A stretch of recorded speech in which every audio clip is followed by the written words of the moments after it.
Hi everyone, welcome to this first tutorial for ECON 220W. In this tutorial I will go over some perfect competition statements and some things related to monopoly as well. In the first exercise I will go over different claims, different statements, and state whether they are true, false, or uncertain. Let's start. Airline companies often sell more seats than are actually available on a flight. In the occasional event that all passengers do show up, this practice of overbooking naturally means that some people with tickets are bumped to a later flight. What criteria might be used to decide which passengers will get on the flight they booked and which do not? Discuss alternatives and evaluate them from an efficiency point of view. First of all, remember that passengers have a different willingness to pay. All of them have a different willingness to pay for a ticket. Now, if you want the allocation to be Pareto efficient, one way or another, you would need passengers who value the flight the most to take the flight. If it is somebody that doesn't value the flight that much as opposed to somebody else who got bumped to a later flight, then we can always find an improvement where the passenger who got the ticket but doesn't value it that much can resell that ticket to the passenger with a high willingness to pay who got bumped to a later flight. So, to make sure that the allocation is Pareto efficient, we would need passengers the passengers with the highest willingness to pay or the highest valuation for the flight to take the first flight. Possible criteria for excluding confirmed passengers might include personal characteristics, the time of check-in, or random assignment. You could give tickets randomly, or you could give tickets or sell tickets according to some personal characteristics. Could be based on age, marital status, family situation, and so on.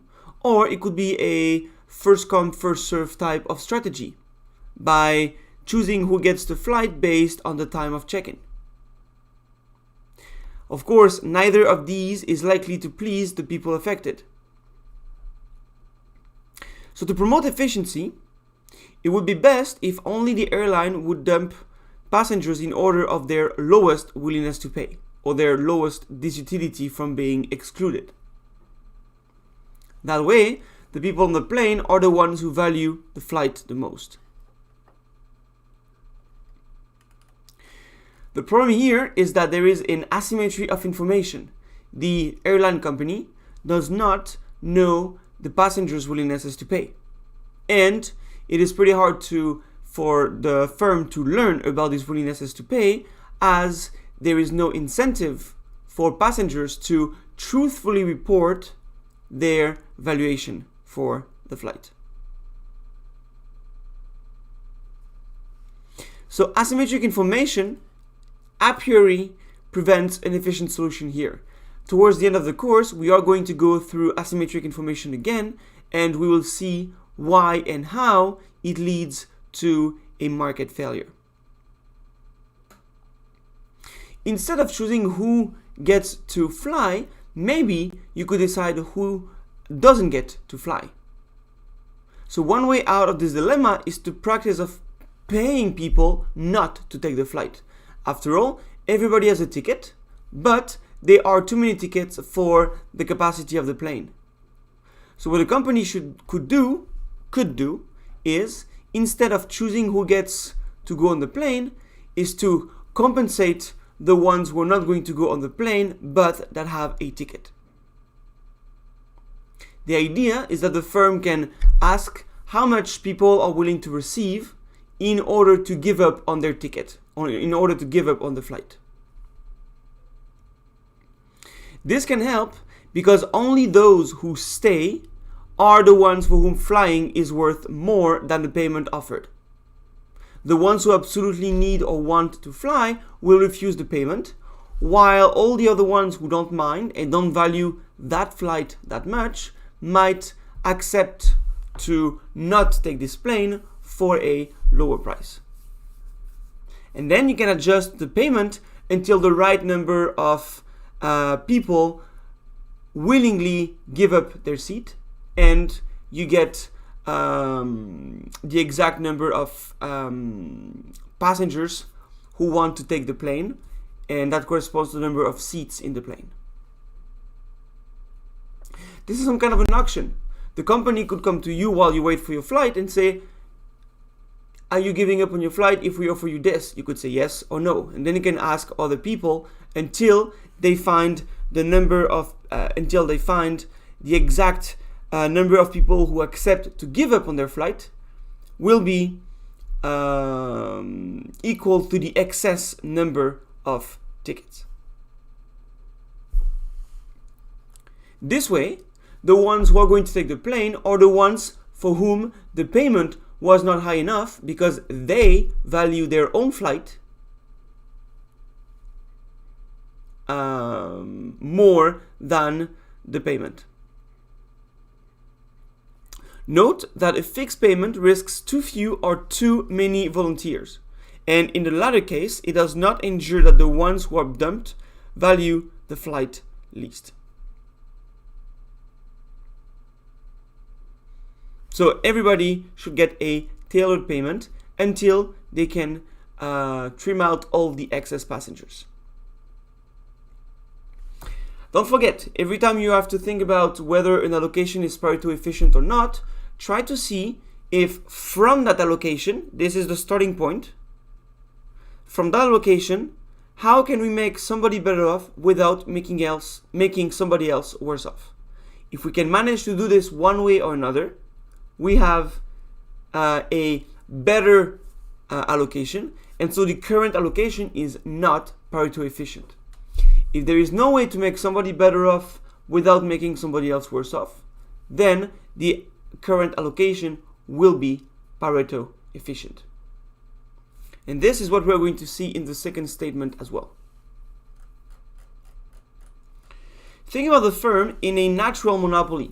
So a monopoly where in particular there are huge fixed costs and decreasing average costs. So those are markets with economies of scale. The average cost of production decreases as the quantity produced increases. In this case, it is then more efficient to have one firm produce all the output of the market, because in this case, the per unit cost will be lower than if two firms are producing lower quantities and are competing with each other. In this case, a natural monopolist would make a loss if it were forced to sell at a price equals to marginal cost. The idea is that when you have economies of scale, the marginal cost is lower than the average cost. Therefore, the allocation where price equals marginal cost and where the firm is forced to produce a positive amount at that price is not Pareto efficient. Couple of things in this allocation. First of all, price equals marginal cost. So this is the price that consumers have to pay for a unit of the good. Second, at that price, we still assume that the firm has to sell a positive amount. So imagine a government that says, I allow you to be a monopolist, but you are going to charge a price equal to marginal cost, and you're going to supply the whole market at that price. Well, since for a natural monopoly, the average cost is above the marginal cost, because each extra unit costs less than the previous ones. So the average cost will be higher than the marginal cost. In this case, it is not viable to produce at a price equal to marginal cost. For a firm to break even, to make at least a profit of 0 or more, the price should be at least equal to the average cost. But if the price is equal to something lower, like here the marginal cost, then the firm will make a loss. And if the monopolist still has to produce a positive quantity at that price, then there will be a loss.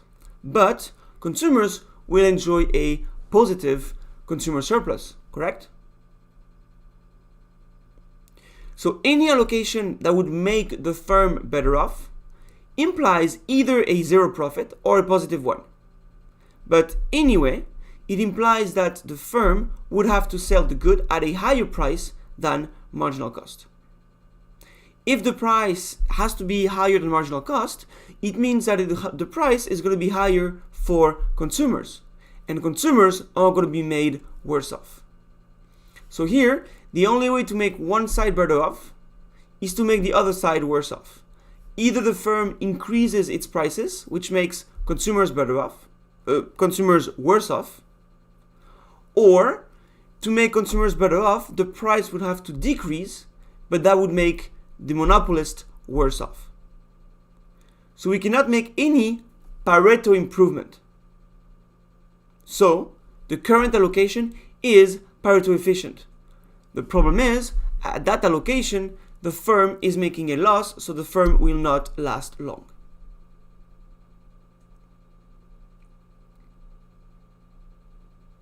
Remember that in general, it is easier to show that an allocation is not Pareto efficient, because you can look for any other counterexample, any other allocation that makes somebody better off without making somebody else worse off. However, if you have to show that an allocation is Pareto efficient, it is much harder because you have to go through all possible alternatives and check that none of them make somebody better off without making somebody else worse off.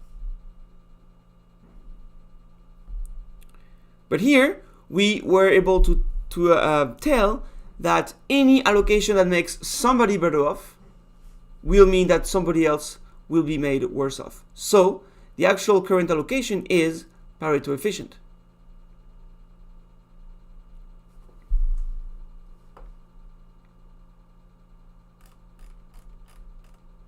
Now, let's consider the effect of a price ceiling on total surpluses. So a price ceiling is same as a price cap. It is a maximum price a firm is able to charge. That price ceiling can be set, for instance, by the government, who maybe wants to limit some monopoly behaviors. Imagine a market in perfect competition, however. That's what we are looking at here, where we have a supply and a demand. Technically, the equilibrium should be at P star Q star. But for some reason, the government has decided to set a price ceiling. Think about, for instance, the supply and demand for housing, for rental housing. Where supply meets demand is P star, Q star. That would be the number of basements or apartments being rented, and that would be the equilibrium rent. Imagine the government, for instance, wants to impose a ceiling on rents to protect maybe tenants, to make sure that students have access to some housing and so on. First of all, the government will never charge a ceiling which is higher than P star. Imagine that the ceiling is higher. Well, the ceiling will not have any impact on the market equilibrium because the market equilibrium is lower than the ceiling already. So if the actual equilibrium rent is $500 and the government sets a limit of $700, then nothing's going to change. The equilibrium is already at 500, which is allowed. So a price ceiling will be lower than the equilibrium price. The idea is that instead of P star, now producers are going to charge the closest price, which is P max, the threshold. At that price, producers are going to enjoy that little producer surplus. Consumers, however, get to pay a lower price. Because they pay a lower price, there will be a lower quantity being offered because less suppliers will propose their units for renting due to the decrease in the price. So consumers are going to consume rent all of the apartments which are available. They're going to pay a price of P max, so they're going to enjoy a larger surplus than before on the first units of the good.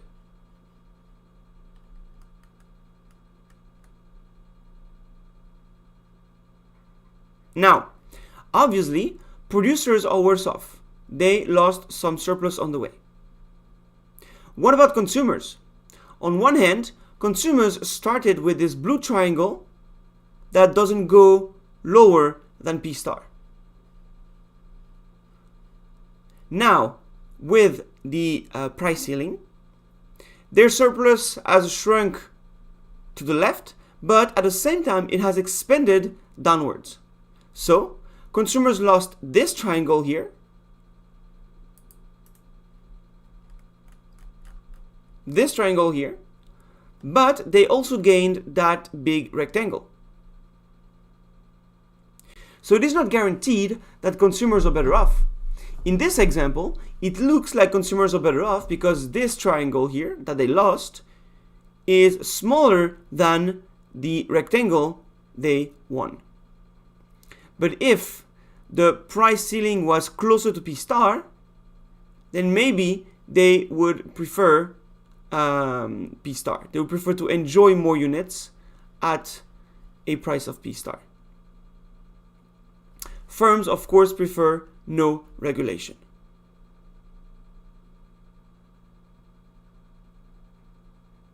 Note as well that the outcome is not Pareto efficient.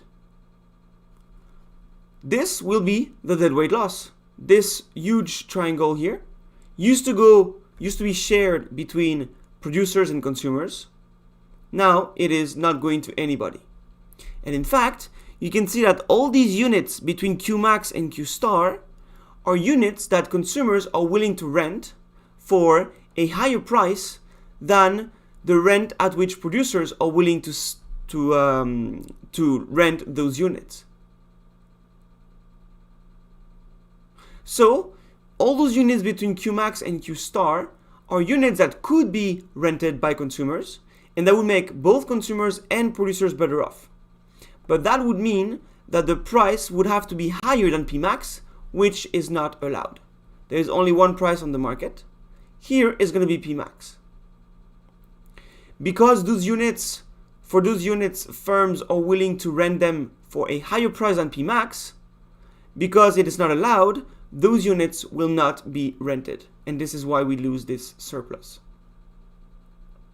So although it might make consumers better off, overall, there is a deadweight loss. So the gain for consumers overall doesn't offset the loss in surplus for producers. Of course, it depends on what the government is trying to achieve. If the government thinks that producers are enjoying too much surplus already and want to favor consumers, then they might impose a price ceiling on rents to make consumers better off.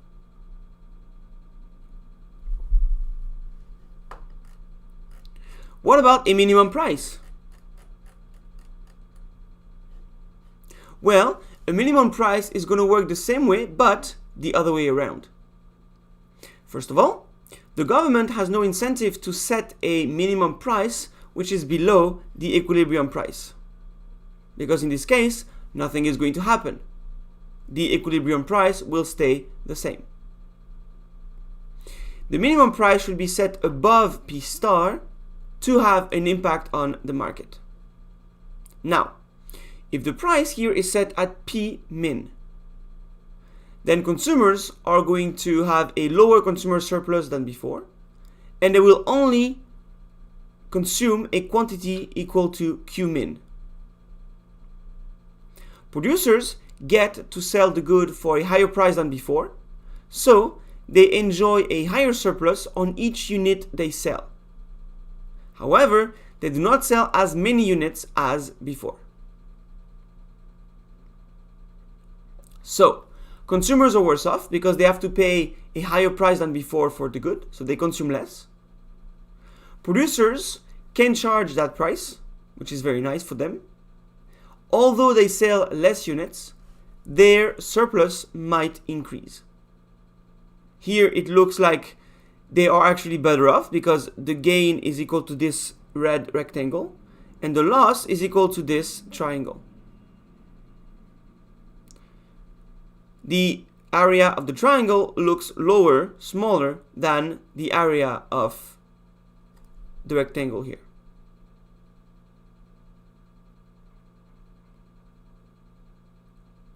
Note again that there is a deadweight loss. There is a surplus that is not going to either producers nor consumers. This graph is particularly interesting when you think about minimum wages. Instead of Q and P, you could think about Q as being labor, number of hours worked or number of workers, and P as being the wage. The supply would be the labor supply, which is the amount of hours that a consumer is willing to to sell for wage. And the demand here would be labor demand coming from firms. It is the amount of hours that firms want to hire an employee for. Labor demand is downward sloping, as in the lower the wage, the more employees a firm wants to have. The labor supply is upward sloping because the higher the wage, the more hours consumers are willing to work for. The equilibrium wage would be P star, Q star. Now imagine that the government decides on a minimum wage. The minimum wage could then be this P min. And what's going to happen in this case is firms will be worse off. Firms in this case will be coming from the demand because they have to pay a higher baseline wage to their employee, higher than before. Consumers, some of them will be better off, some of them will be worse off. The ones which are better off are the ones who keep their job. Now, each of their hours suddenly increases. It's like their compensation increases. The problem is you can see that Q min is lower than Q star. So if you imagine Q as being the amount of hours, you can see that the new equilibrium amount of hours will be lower than before. So some employees might work the same hours, but they might get paid more for it. So that's great. But some other employees might actually get laid off, or they might be asked to work less hours because now the cost of an employee has increased for a firm. And the minimum wage has this duality. On one hand, insiders are better off. The ones who have a job, don't lose their job, are now paid more for every hour. The outsiders are the ones who are going to have a hard time with the minimum wage because now it's going to be harder for them to find a job. Or some of them will become an outsider because they might get laid off, or they might be asked to work less hours. Firms, of course, are suffering from minimum wage because a wage is a cost for the firms.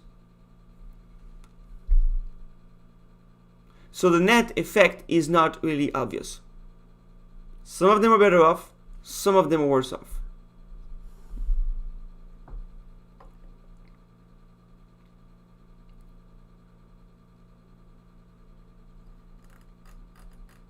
Now, in the monopoly lecture, I talked about behaving as a monopoly in markets where there are more than one firm. In particular, I was thinking about oligopolies, where there are only a couple of firms on the market. They are competing with each other, but since there are only a couple of them, they do have market power. Their price and their quantities will have an impact on the market equilibrium. So, consider each of these market characteristics and argue whether it is likely to favor collusion or be a threat to it. I indicated some solutions here if you are interested. They are a bunch of characteristics. And here I'm going to name a couple. What if the product is homogeneous, well established, and has not changed for a long time? Well, it is harder to maintain a collusion agreement when the product is subject to rapid innovations.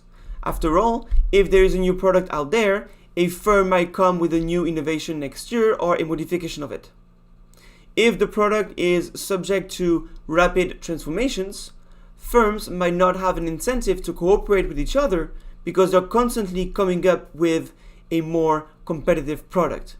It could be more innovative, it could be cheaper, and so on and so forth. A well-established homogeneous good in general will favor collusion because it is a good that is not about to change anytime soon. It is well established, which also means that those goods tend to have a lower elasticity of demand. Goods which are well established tend to have a rather low elasticity of demand. The idea is that they have been sold for a long time. They are in everybody's mind, so they become a standard staple of everyday life. I'm thinking about candy bars, for instance. Candy bars are very, well, first of all, they are homogeneous in the sense that whether I go to the dollar store or to Safeway, a Snickers at Safeway will be the same as a Snickers at a dollar store. Same with a Reese Pieces, same with Hershey's chocolate bar or Crunch chocolate bar, and so on. So it is easier to maintain collusion for such goods. The dollar store could coordinate with Safeway so that both stores are selling those candy bars for $1.25, for instance. If the project is heterogeneous, if the product is heterogeneous in the sense that each firm is selling a different one, even if they are substitutes, maintaining collusion might be harder because firms might want to sell their own good. If it's subject to rapid innovations, then each new product, each new version of the product will be different from the previous ones, and this is one way firms might use to increase their profits.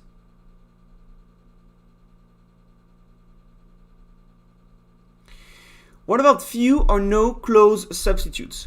I mentioned in the class that a firm is in a monopoly if there are no other firms on the market or there is no product which is a close substitute to what that firm produces. What if there are few or almost no close substitutes? Well, if there are no substitutes, the willingness to pay for the good by consumers will be higher than if they are substitutes. So, imagine a good that doesn't have many substitutes. What can I think of? Something which is very, very particular. It's a product that is used for a specific purpose, but there is no other good that can fulfill the same purpose. You can probably think of many examples like that. Maybe baking soda, I don't know. The idea is that if there are no good which is close to that good in terms of use, then people need to buy that specific good. So there's going to be a lower elasticity of demand for that good. Moreover, if there are no substitutes, it gives less incentives to firms to deviate from the collusion agreement. Firms might want to maybe pretend they are going to follow the agreement and then take another route, betray their partners. If there are other substitutes, that would be a particular case where that firm can say, yes, I agree with you, I'm going to charge this price, and then decide to produce the other substitute for maybe a lower price and make more profits.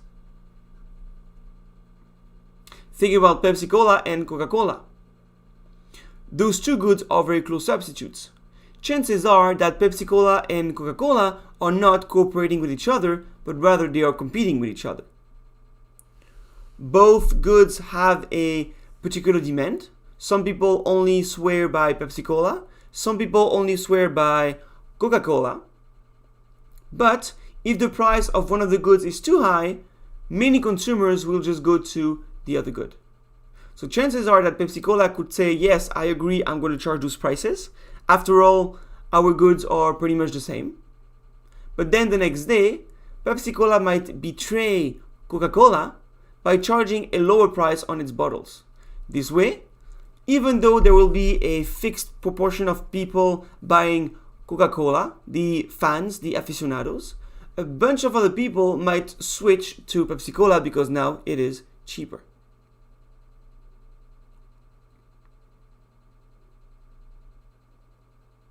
What about if there are few firms on the market? So I talked about an oligopoly. Imagine an oligopoly with 3, 4, maybe 5 firms, but not more. Collusion, remember, is coordination and cooperation between firms. So it is easier for collusion agreements to stick, to maintain, or to reach if there are only a few firms on the market, because there are only so many entities that need to agree to the agreement. Not only agreeing is easier because you only have a couple of firms that you need to agree to, but also detecting cheating and betrayals is easier. If there are 20 firms on the market, first of all, it might be hard to coordinate a collusion agreement with all of them. And second, it might be hard to constantly check which one is following the agreements and which one is not. If there are only 4 firms, monitoring them is less costly. So, easier to reach an agreement and easier to detect cheating. Remember that with cheating can come punishment. If a firm is caught cheating, the other firms can punish that firm by adopting some sort of predatory behavior or by adopting any other form of sanction. So few firms on the market means that collusion is easier to sustain. So governments and antitrust and competition authorities pay a closer attention to firms with only a couple of firms.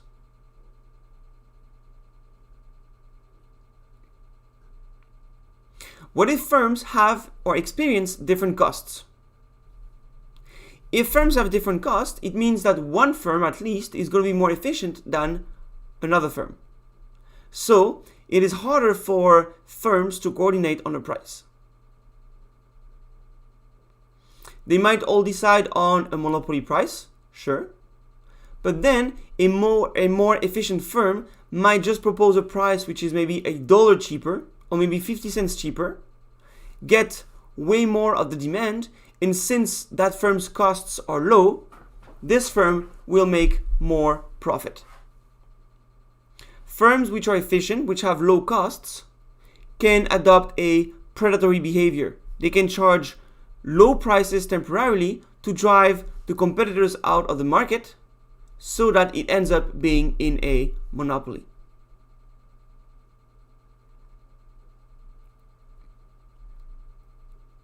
If firms have the same costs, then they will make the same profits if they charge the same price. So it is easier to coordinate on a price.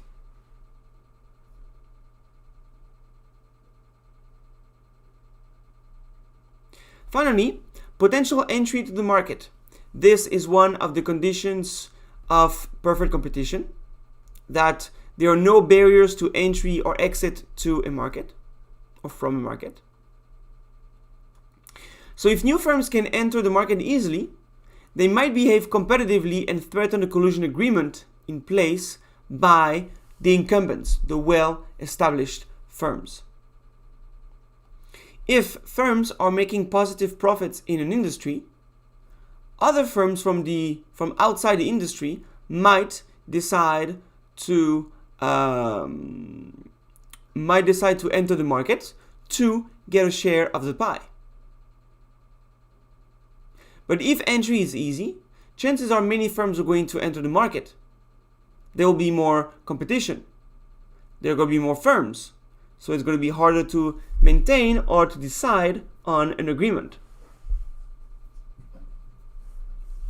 So, potential entry to the market means potential increase in competition. So this will threaten collusion agreements.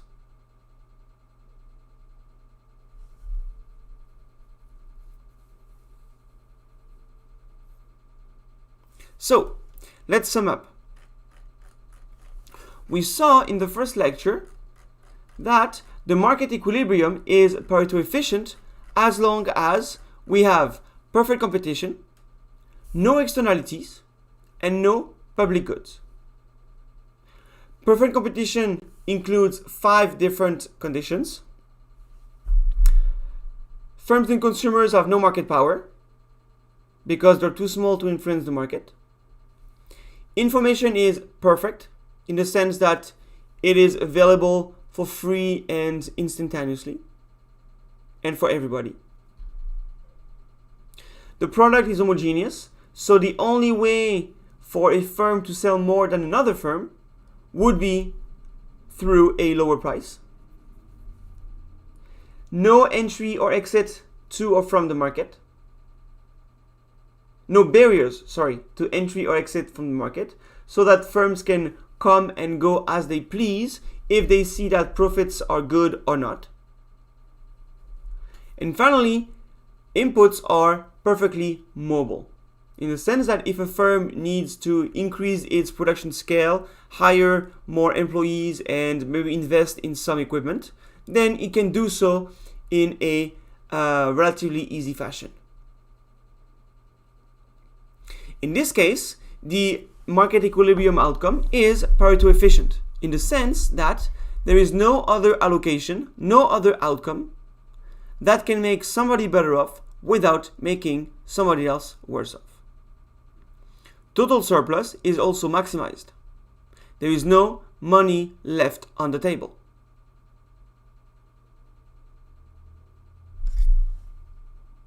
Now, we then went into monopolies. Monopolies correspond to the case where the first condition of perfect competition is violated. The case where firms have no market powers. Here, in a monopoly, the firm is the only producer of the good. So, it has market power. We saw in class that this market power is limited by the price elasticity of demand. The more elastic the demand, the less market power the monopolist has, because it cannot charge a very high price above the marginal cost. If the demand is more inelastic, then it will not react a lot to an increase in the price. So, the monopolist in this case can afford to charge a price way higher than the marginal cost and increase its profits.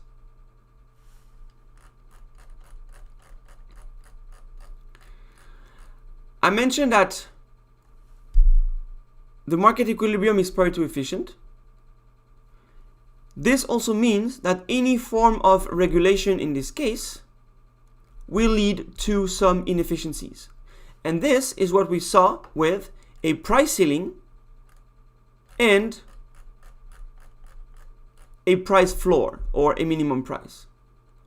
We saw that regardless of the policy, there will be a deadweight loss, there will be a surplus that used to be shared between producers and consumers, but is not shared by anyone anymore. Although sometimes consumers, sometimes producers might be better off from this regulation, overall, total surplus is not maximized, and we can find an allocation that makes consumers better off without making firms worse off.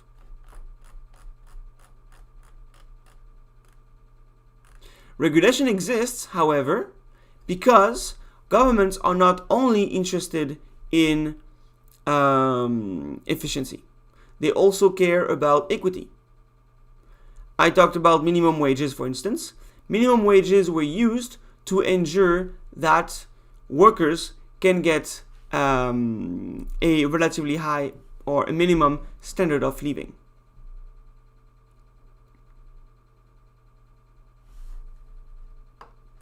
Finally, I talked about most markets we see in real life, which are oligopolies. There are only a couple of firms on the market. Because they're big, they do have some market power, but at the same time they compete with other firms.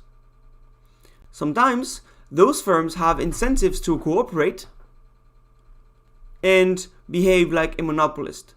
This is what we call collusion. Depending on the characteristics of the market, collusion might be easier or harder to operate and maintain. If the product is homogeneous and well established, then firms will have no trouble to collude. They know the product, they know its cost, it doesn't change for years and will not change for the future years, so it is easier for firms to make an agreement.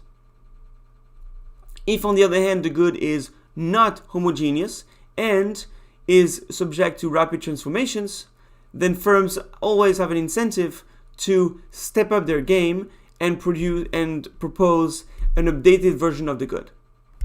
That would increase competition. If there are only few or no close substitutes to the good, then it is also easier for firms to maintain a collusion agreement, because firms have less incentives to cheat on the agreement by producing a rival product. If there are only few firms on the market, it is easier not only to coordinate, but also to detect cheating and betrayal.